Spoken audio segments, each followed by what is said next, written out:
What's up, everybody? My name is Scott Waters, and welcome to Lights Metal. It's time for a Rock Metal Update!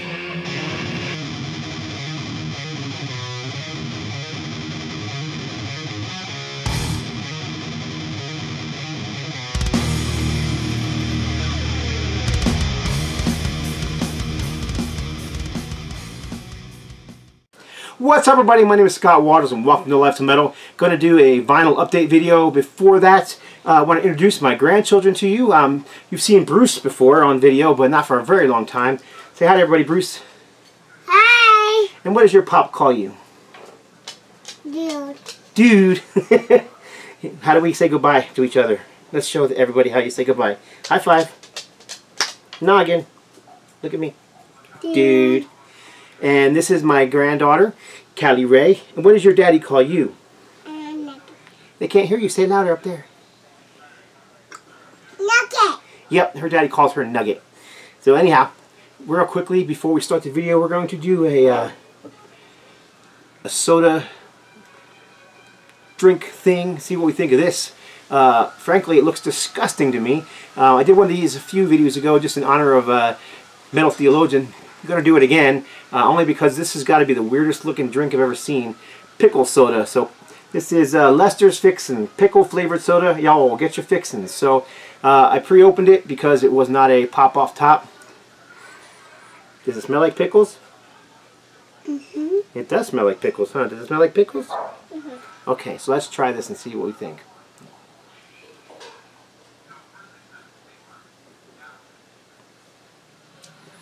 You know what? Surprisingly, that's not too bad. You want to try? Can you hold the bottle and take a sip? Take a little sip. Don't spill it. It does smell like pickle. Is it good? Mm-hmm.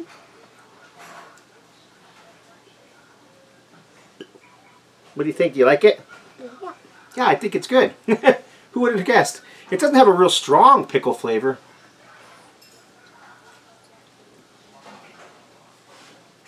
But it's kind of have that dill flavored. It's not like a sweet pickle. It's more like a dill pickle. But it's really not bad. I'm kind of surprised. I like it. I would have thought it would be disgusting. It just sounded disgusting. Pickle soda. So anyhow, I'm going to cut the camera here, let the kids go, and we will see you very soon. This time I'm going to be focused on just a handful of bands and a bunch of records by them that I've recently picked up to, I don't know, I just starting to get into these bands again and was listening to them and was missing a few things, so I grabbed them. This is over the past few months, not like just over the last week or so. I'm going to start off with the latest from Motorhead. Of course, you know, Motorhead is no longer. But this was a posthumous release of Lemmy, and it's basically a collection of cover songs. So you've got Breaking the Law, God Save the Queen, Heroes, Starstruck, Cat Scratch Fever, Jumpin' Jack Flash, Sympathy for the Devil, Hellraiser, Rockaway Beach, Shoot 'em Down, and Whiplash. So those are all your songs. Breaking the Law, Priest, God Save the Queen, Sex Pistols, Heroes, David Bowie, Whiplash, Metallica, Shoot 'em Down, Twisted Sister, Rockaway Beach is the Ramones. Sympathy for the Devil is, and Jumpin' Jack Flash, both the Stones. Hellraiser is not really a cover. I mean, yeah, Ozzy did the song, but if I recall, it was written by Lemmy, and Ozzy recorded it because Lemmy wrote it for Ozzy, but it's listed on here. It's a cool song regardless. Yeah, I wasn't worried about picking this one up as a new release because I like cover albums. I actually like bands, favorite bands who are covering some of my other favorite bands. But like I said, this one wasn't higher on my priority list, even though Motorhead is one of my favorite bands. But I did grab it. So it's a brand new release for 2018, was it? Or 17? Might have been the end of 17. But regardless, Motorhead, Undercover. It's a nice release too, by the way. It is a single album, but came with a a sturdy insert, which of course I'm not using because I have the regular one in here. But there's something else in here. No, that's it. The only complaint I have about it, and it's not really a complaint about the record itself. I picked this one up from Amazon, and it was terribly shipped, and it has a big split on the top seam up here. But for the price I got, I'm not going to really complain. I didn't ask for a return or anything. Whatever, you win some, you lose some, I guess. This is Motorhead Inferno. Great album from them. Was not available on vinyl when it first came out. Was recently reissued by SPV. And when I say recently, it's 2014.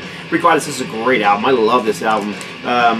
Terminal Show, Killers, Name of the Tragedy, Suicide, Life's a Bitch, Down on Me, In the Black, Fight in the Year of the Wolf, Keys to the Kingdom, Smiling Like a Killer, and Work on Whorehouse Blues. Saw them on this tour. They were fantastic. Saw them at a little teeny club. Man, it was just so loud. I did happen to have earplugs with me. My buddy who I went with, he did not, so he ran to the restroom and grabbed some toilet paper and stuffed it in his ears. I mean, it was just so freaking loud in this small club. And then Lemmy's like up there, he's like, "Is it loud enough for you?" And everybody's like, of course, everybody screams. He says, "Hey," whatever the guy's name was on the sound, "Hey, Johnny, turn it up and deafen these motherfuckers." It's like, really? Because you're already killing us. It was excruciatingly loud. And even with the earplugs in, you know, I could hear it perfectly clear. Like it was, even that night, with the earplugs in, I still had my ears ringing. So, yeah, it was an incredible show. It was super loud. Probably one of the loudest shows I've ever seen. And I've seen Motorhead many times. But anyhow, this was a great show, great tour. I actually have the tour shirt from this show. Enough about that one. This one actually, I had the picture disc of, but I decided to, since it's now available for under 20 bucks, I grabbed it before it was, you know, twice the price. I can't remember what year this came out. 1990 something, or I believe it was. Can't remember off the top of my head, but anyway, it doesn't matter. This is Bastards. It was also released here with a different cover or a different name, which I don't know why. I guess maybe the word Bastards is offensive. Everything's offensive to everybody anymore, so. But anyhow, glad to have this one starting to round out my Motorhead collection, which is already, you know, fairly large. So, one of my all-time favorite bands. We've lost all the original, well, the classic members. We've lost 4 members, actually, over the years of Motorhead. So, anyhow, on to the next band. Picked up 2 of the 3 of these on Metal Sunday on the CD Vinyl Cassette Asylum on Facebook, and I got them all for a decent price. Worth the wait. Anvil. Probably one of their most underrated, unknown albums. This one features, it's got still their original bass player, Ian Dickinson. Of course, it's got Robin Lips, but it's got Sebastian Marino also playing lead guitar on here. Played with Overkill, played with several different bands. Anyhow, limited edition colored vinyl. I don't know how limited it was. There's no numbers on here that I see. But again, it comes with a lyric insert, photos of the band. There's let's see here. There's Lips, Rob Reiner, and that's Sebastian Marino right there. And it's on this opaque orange vinyl, custom center rings, and the label I believe is SPV. Yeah. Very glad to get it. I really didn't even realize that one was available on vinyl until I saw someone post it on there for sale. I think it was $20 I paid for it, so even. I also picked up this one, not one of my favorite Anvil albums, but just one that I was missing on vinyl. There is some great songs on here, but overall I don't think this album is as solid as some of the other albums that they put out. This is Juggernaut of Justice from 2011, again on SPV, Steamhammer label. This is a gatefold, which I actually haven't even seen the gatefold yet. I left the plastic on it, which I'm going to take off right now. Let's see what the gatefold is. I assume it would be a picture of the band, and it is. The last album, I believe, with Glenn Five on bass, was with the band for at least a decade on bass. Of course, Lips and Rob over here. Yeah, but there's some great stuff on here. Fukine, which is a very Canadian, very Anvil song, is great. The title track, Juggernaut of Justice, is a great song. Overall, I think this album isn't quite as strong as some of the other albums that they've released. It's still Anvil, I still like it, it's still metal, but like I said, I don't think it's quite as strong as some of the other albums that they've released in recent years. This is just on, I believe this is on black vinyl, let's see here. Maybe it's on blue. It is, it's on a very deep blue color. It is slightly transparent, but mostly opaque. I don't care what color the vinyl is. I mean, some albums just scream for having a colored vinyl for certain different reasons. But You know, most albums I'm fine with just a regular black copy. But this is a 2-album set, broken up to about 18 minutes per side and 3 songs per side. Some people seem to like that because they say the sound quality is better. I don't notice a huge difference in sound between that and an album that has 5 songs on one side. So this is the brand new Anvil, Pounding the Pavement, and I love this album. This is going to make my top 20 for the year, no doubt. It's very, very good Anvil album, especially what would normally have been the first side. This is actually broken up again into 3 songs per side. So let's just say record 1 is just classic Anvil, heavy stuff. The album starts off with this song called Bitch in a Box, which is it's humorous. You know, Anvil has always kind of had that humor in their lyrics, and I know some metal guys don't like that, but I think it's not only funny and fun, but it's just fitting for Anvil. And the song is slow and heavy and churning, kind of like you see a big giant locomotive coming down the track slow, but you just see it as you see it. You know it's powerful. You know it's heavy, and that's kind of what you're going to get with that first song. And then you get into Ego, the next song, and it picks the speed up, and it's almost a speed metal, thrash metal song. Doing What I Want, a song about what Lips and Rob have done all these years. Basically, they don't care what's popular, they don't care what's going on in music trends. They do what they want, and you know, to their advantage or disadvantage, that's what they've always done. That's what the song is about, and it's another great hooky song, great riffs, heavy guitar tones. Production on this thing is fantastic. And then Smash Your Face, another fast, humbling song, and it's just like the title says, Smash Your Face. You know, it's just a heavy, almost a thrasher, just, you know, it's a straight up punch in the face. Great song. Now, Pounding the Pavement is an instrumental, again, fast, killer instrumental. I really enjoyed it. You know, sometimes people don't like instrumentals on metal albums, but this song is just great. It just works for them. Any of these songs could have been on the first 3 Anvil albums, and they would have been just as good as the classic material, in my opinion. Then there's kind of a letdown song in a song called Rock That Shit. Okay, again, it's trying to be humorous, but it just kind of comes off as corny. It's okay. It's not a bad song. It's just, it talks on there about going to the hop, and it's okay. The other song I really like of this album is called Nanook of the North. Now, that's a totally Canadian song. It sounds Canadian. It sounds like a Canadian metal band, you know what I mean? The storyline, the riffing, the whole thing. And it's just a really hooky song. Nanook, Nanook, Nanook, Nanook, Nanook of the North. And it kind of has that repeating chorus. I can see that playing live in concert, and, you know, Lips going Nanook in the crowd. Nanook. It's just that kind of hookiness. Excuse me. And yeah, anyhow, again, 2-album set. I can't remember if this is on black vinyl. It doesn't matter. Anyhow, it's Pounding the Pavement, 2018 release for Anvil. Fantastic record for them. Is it better than the classic material? No. But it's as good as, in my opinion. I really think it's one of their best albums in a long time. Also, it's great background vocals, man. Whoever produced this came up with some great ideas for the background vocals. I think because the Bitch in the Box has female vocals backing him up. Nanook of the North has these kind of deep, they're clean, they're not death growls, they're just deep background vocals repeating back to Nanook. It's very well done, very well recorded album for them. Okay, moving on to the next band, and again, 3 albums from this band as well, so it's been a theme here. This is the latest album from Kreator. This is from 2017. This did make the list of my top 20 or 25 from last year. It's a very good album from them. The thing with a lot of the newer releases is the production is so good and so clean, it tends to take away something. It tends to take away the personality, you know, and I kind of think that's what's going on here. This one just didn't hit me like a lot of their other releases. Excuse me, even some of their more recent releases. But it's still a good album. It's great riffs, heavy. Melee sounds as good as he ever has, as violent as he ever has in the vocals department. The songs are, I would say it pushes more towards the power metal or the speed metal sound than it does anything, you know, raw, aggressive thrash metal. But like I said, it's Kreator. It's very good. I really enjoyed it. German thrash icon, new ungodly violent attack. This is a black vinyl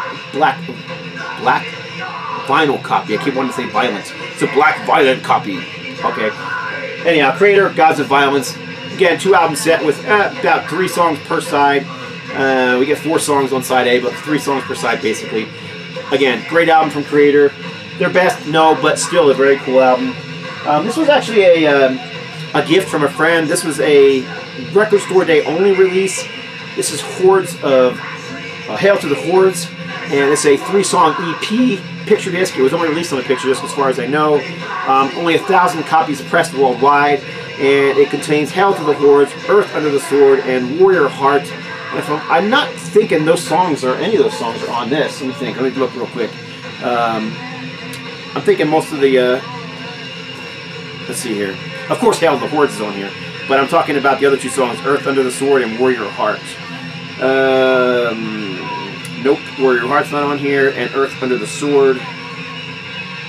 Nope, yeah, those 2 songs, with the exception of the title track, are exclusive to this EP. And of course, it's also to promote this album. Kreator, Hail to the Hordes, 12-inch single, weird cover art, but it's Kreator. I like Kreator's sound, I like their style, I like the influence. They're a great band. This is an original pressing of this one, which I was just missing from my collection, and I got this for a killer price. This is Terrible Certainty. 1988, was it? 87. 1987, and this is classic Kreator. This is one of my favorites from them. Every song on here is just great. Blind Faith, Storming the Menace, Terrible Certainty, As the World Burns, Toxic Trace, No Escape, Out of Us. Jeez. One more time. One of Us, Slow Down. And Behind the Mirror. Behind the Mirror. Killer thrash. German thrash band. This is, you know, one of the best to come out of that, you know, that whole 80s horde of German bands that had that kind of thrash sound. Absolutely classic. Glad to get an original copy on Noise Records. This has been re-released recently, but it's like a 2-record set and with bonus tracks, and they altered the cover, which is cool too. I'd like to get both actually, but I've always wanted the original of that, and so glad I got that for such a great price in perfect condition. Okay, 2 from this band. No more 3s. Both of these classic albums. This is an original pressing. Helstar, A Distant Thunder. One of my favorite all-time vocalists, one of my favorite bands from Texas, Helstar, power metal band. This is, of course, featuring, where is he? There he is, James Rivera on vocals. He's just like, I don't know, he's just kind of a, how do I say it? One of the greatest singers in heavy metal, in my opinion, but nowhere near the legend or status of guys like Rob Halford and Bruce Dickinson and Jeff Tate and those guys. But I think he deserves to be up there. You know, Ronnie James Dio. He's got that kind of classic voice, and he sang on a ton of great records, including all the Helstar albums, which of course is his band. This one here is probably, most people list this as one of their favorites, and I think it's a great album. Killer cover on here of He's a Woman, She's a Man, Scorpions cover. The King is Dead, Bitter End, Abandoned Ship, Tyrannicide, Scorcher, Genius of Insanity, Horror of Babylon, Winds of War, and He's a Woman, She's a Man. So, classic record from, let's say, 89, 88, where was it? Let's see if there's a year on back here somewhere. 88. Man, I'm doing good with guessing of the years. And then also, this one, I believe, is from 1990, the very next year. This one pushed the band into a slightly more thrashy sound. Also, was more of a storyline to the album, even though it's not, I don't think it's a concept album. Maybe it is, but it's all about, you know, Nosferatu or Dracula or whatever he is here. And it's a fast, speedy, like I said, it's probably, I call it more like a speed metal, like, you know, kind of Agent Steel sound, because they have them clean vocals that James Rivera is so great at. Cool picture of the band. This is a reissue. I don't even know if this one originally came out on vinyl at first. At least not in the United States, I know it didn't. But this is on, it's a dual release, apparently. It's on High Roller and Metal Blade at the same time. But I believe High Roller licensed this to re-release it. And as soon as I found that out, I jumped on finding a copy because I've been looking for this for a while. So, Helstar, Nosferatu, and the incredible James Rivera on vocals. Let's see, we're going to show, yeah, I'm going to show 4 more. And then I'll show some more in another video. But recently I showed a couple of Hexx records. I've had this one for a little while, but I hadn't shown it yet. This is the first full-length album from Hexx, and it's very different from the album that followed up. The one that followed up was more of a speed metal thrash album. This is more straightforward heavy metal. If you think about the early 80s and all that metal that was coming out of Metal Blade, that's exactly what this was and is. The sound is great, but you know what? It's weird because I heard the other album first, so going backwards and hearing, it's like hearing, you know, Scorpion's Blackout, and then suddenly going back and hearing Lonesome Crow. It's just, you know, it's so different. You're not sure what to think at first. So it took me a little longer to get into this one, only because I was thinking it was going to be more speed metal or thrash. No, it's just solid, aggressive U.S. heavy metal, pushing the boundaries of like power metal. You know, right along the lines of, say, Metal Church or Agent. No, I don't want to say Agent Steel because that's more thrashy, but Metal Church is a good example, or maybe Reverend, or there's so many bands that kind of have that where there's bound, you know, they're kind of over the edge of heavy metal and thrash. These guys leaning a little more towards the heavy metal side, kind of like Metal Church. Vicious Rumors might be another good comparison. So, yeah, this is a reissue. I got number 24 of 200 on black vinyl. I don't think there was only 200 total press. I think there was 200 total black vinyl press. Because I think there was some colored vinyl press too. Regardless, cool to have it finally. I'd love to get an original copy of this, but they just keep turning up for 40, 50, 60 bucks, and I got this one for under 20, so I'll go for the other 20 with a perfect sound as well. This also has a bonus track on here, Search for the King. Then also, this was their third full-length album. They had a few EPs that came out in between albums, but this is Morbid Reality, which came out on Century Media. Again, this was on Century Media and High Roller, so this is a re-release. But the band's style went from straightforward heavy metal to thrash metal to full-on thrash death metal here, and it's still great though. Everything they put out I've really enjoyed. I was expecting almost not to like this one due to the fact that it's such a change in style, but it's really good, solid, memorable death metal. You know, it's not just speed for speed's sake or growling for growling's sake. It's actually got hooks to it, and solid songwriting, great guitar solos. But yeah, very good album from Hexx. They're still around, and they recently, last year I think, they made my top 5 or 10 list. But they've gone back to that, you know, kind of power metal sound, which is great for me. So, so I have all the full-length albums from Hexx. Now I'm looking for the EPs. But great band, U.S. heavy metal band, mostly known for their work on Metal Blade Records. All right, last two for this update. This video is getting to be a little long, but I'll go quickly on these last two. This is let's do this one first. This was the first album from the reunited Jag Panzer Colorado heavy metal band with the Tyrant on vocals, Harry Conklin, of course, on vocals. This is a different cover than the original release. Originally came out on Century Media Records on CD only. This is a Century Media High Roller reissue again. This one I ended up getting in a trade. So they got a new cover art, which I think is actually better than the original cover art. It was the 90s when this came out originally. I think there's a year on here saying when it originally came out. Yeah, I don't see one.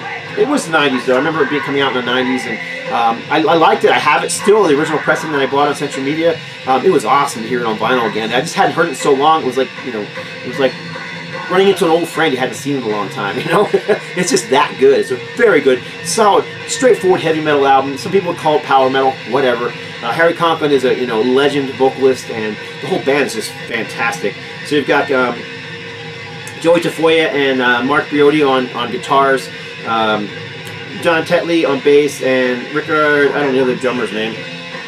Rickard Sajenquist? I don't know who he is. And I don't think he was the original drummer. I could be mistaken on that, but I'm pretty sure he wasn't. Anyhow, so I got that and picked this up again from someone on the CD Vinyl Asylum on Facebook. Actually, EJD715, who used to do VC videos, hasn't done one in at least a year, if not longer. This is Thane to Thy Throne. Really glad to get this. This is not a reissue. This is an original Century Media pressing. Again, you got Harry Conklin on vocals on this thing. Just fantastic U.S. heavy metal. One of their best. This one definitely pushing a little bit more towards the, I'm going to say, more modern power metal sound. Not the, you know, old school Metal Church where it's bordering thrash metal, power metal sound. I'm talking more like influenced by that European power metal sound, but still staying, you know, with firm feet in the heavy metal camp, not doing the keyboards, Dungeons and Dragons kind of thing, despite the the cover. Actually, this cover for some reason reminds me of Fate's Warning. Would have been a cool Fate's Warning cover, but for like Awaken the Guardian or something like that. Regardless, Jag Panzer, thing that I throw in. Let's see what it originally came out, because I don't remember the year on this one at all. So even guessing would be 2000. That's the year it says on here. Yeah, 2000. So just, you know, adding some more to my collection of things that I didn't have on vinyl. I might have had it on CD. I had both those on CD, so nice to get them on vinyl. So only, what, 4 or 5 bands there, but just a ton of records. Anyhow, appreciate y'all watching. Long video, sorry about that, but again, appreciate y'all watching. Always like when you give it a thumbs up or a thumbs down. I always get those too. Leave a comment below, positive or negative. I usually answer everybody back, so appreciate it. That's it. God bless. Stay strong.